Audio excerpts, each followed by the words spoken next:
السلام عليكم ورحمة الله وبركاته. سو دبada saaxiibadeyda qaaliga ah wallahi aad baan ugu faraxsanahay horta saaxiibadeydii inay soo codsadaan koorsooyin aad u kala duwan weliba hay ah. Okay, maanta halkan waxaa jeclaaday inaan ku bilaabo koorso cusub taas oo ay soo dalbadeen ardadeydii ama asxaabteydii ku xiran kanaalka. Okay, iyo dhammaan ardada aan casharada u bixiyo. Okay, waxaan jeclaystay marka inaan bixiyo anna course-kaas haddii ay background noqdo waa course basic web development ah ilaa advanced aan ka gaarno waan sii wadi doonaa haddii ay background noqdo. waa jeclahay ardada waxbarashada jecel. Okay, mar walbana waxaa tixgeliyaa waxa ay soo codsadaan si nidaam leh inaan ugu duubo. Okay, marka waxay soo dalbadeen web development in video loogu soo diyaariyo ama casharo loogu soo diyaariyo. sidaa ogeed anna waxaan kasoo bilaabay basic web development. maanta halkan waxaan ku qaadan doonaa horedhicii casharkeeni haddii ay background noqdo. Okay, web development waxaan kasoo bilaabi doonaa haddii ay background noqdo HTML oo u ah basiga web developmentiga ama aas-aaska. Okay, HTML waa maxay? HTML waa xeerka aas-aaska u ah dhismaha website-ka, yacni waa basiga ama foundationka ugu horeey oo ku fadhiyo weeyaan web haddii loo yaqaano ama meel wax lagu daalacdo. waxa uu bilow ku dhisan yahay ama aas-aas u ah dhismihiisa HTML sida guri marka la dhisayo uu u yahay mid lagu dhiso yacni ugu horeyn tiirarkiisa ama aas-aaskiisa. Okay, HTML waxaa laga soo gaabiyey Hyper Text M Markup Language. Hypertext Markup Language sidaa ayaa loo soo gaabiyey. Okay, haddii meesha ugu sii gudubno HTML-ku waa luuqad uu fahmi karo computerka si loo daalacdo qoraalada website-ka. Okay, sidoo kale waxaa jira faa-iidooyin uu leeyahay HTML-ka. Okay, waa maxay faa-iidooyinka uu leeyahay? HTML waa luuqad si fudud aad ku baran kartid. waa luuqad si fudud aad ku baran kartid. si fudud ku baro ayaan leenahay, si fudud ku isticmaal, yani in si fudud aad u isticmaali karta ama easy inaad u isticmaali kartid. Okay, si fudud ku qor waa asna in way fudud aad u qortid. sidoo kale qofka developerka ah shaqooyinkiisa aad bay u sareeyaan sababtoo ah hadda adduunka waxa ka socda waxa weeyaan technology. web developmentiga haddii loo fiiriyana technologiyada qeyb weyn ayuu ka qaatay sababtoo ah hadda waad aragtay Alibaba, Amazon, shirkadaas dhan waxyaaba waxa ay kusoo bandhigaan waxa weeyaan web ama web browser dheh ama website dheh. waa meelahaas wax laga soo bandhigo ama lagu soo daalacdo. Okay, sidoo kale Facebook hataa wuu la mid noqon karaa. Okay, app weeyaan laakiin aas-aaskiisa waa HTML. Okay, si aad u baratid waxaad u baahan doontaa inaad baratid CSS and JavaScript, yacni si aad u samaysid ama u naqatid web developer. qof developer ah si aad u naqatid waxaad u baahan doontaa inaad baratid CSS and JavaScript. Okay, haddii meesha aan ugu sii gudubno faa-iidada aan sii daalacno faa-iida darada uu leeyahay HTML-ka.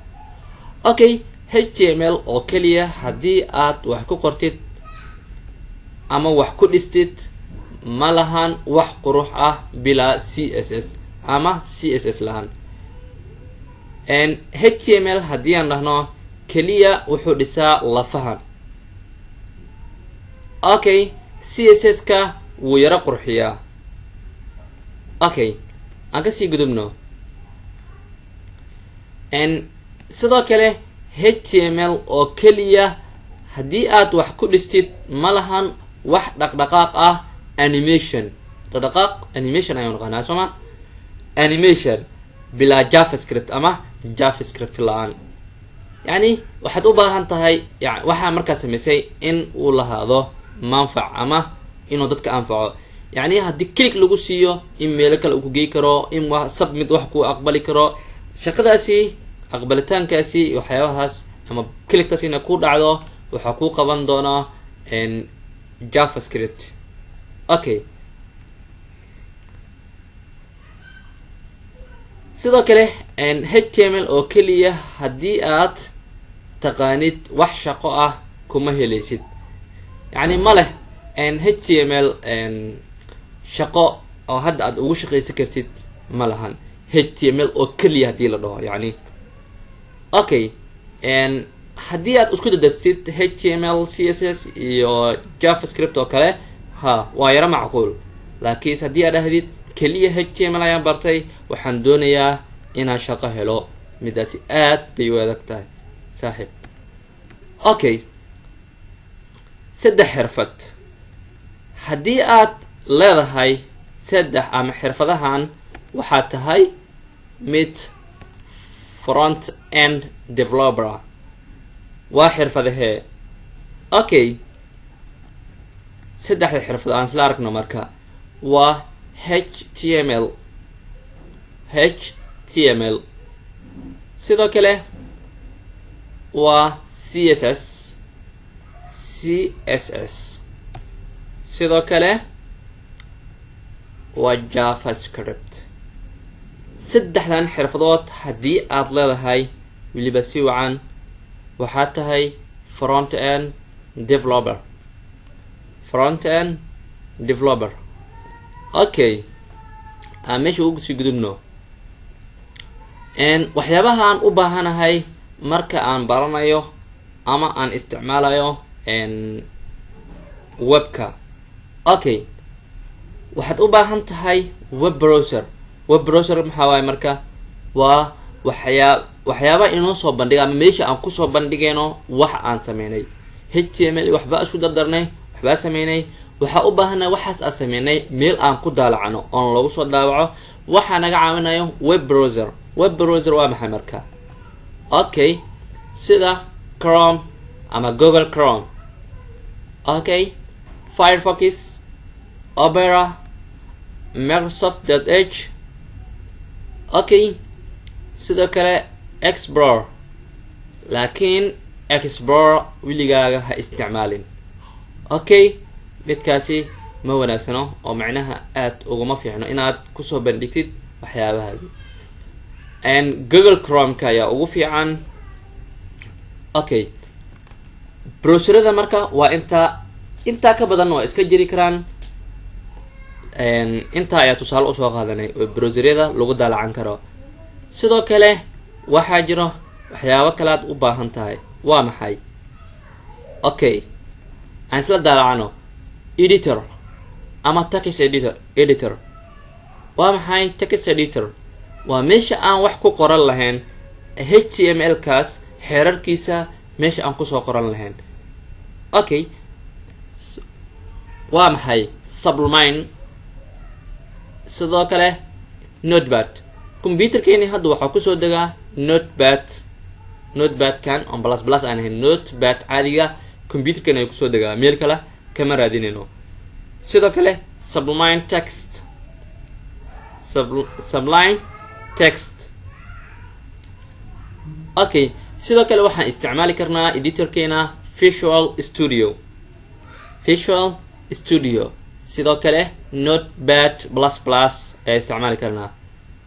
okay, sidoo kale Atom.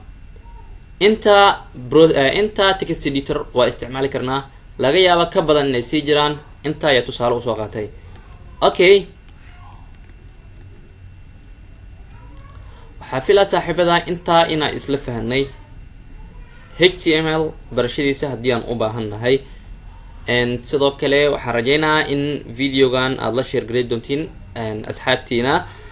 sidoo kale igu dhiirigeliya oo dhaha videoga like. sidoo kale ha iloobin inaad saaratid subscribe si aad ula socotid dhammaan taxanaha halkan aan soo geli doono. sidaa iyo intaa ka kulmayno videogan video ka xiiso badan waxaan idinkaga tegayaa السلام عليكم ورحمة الله وبركاته.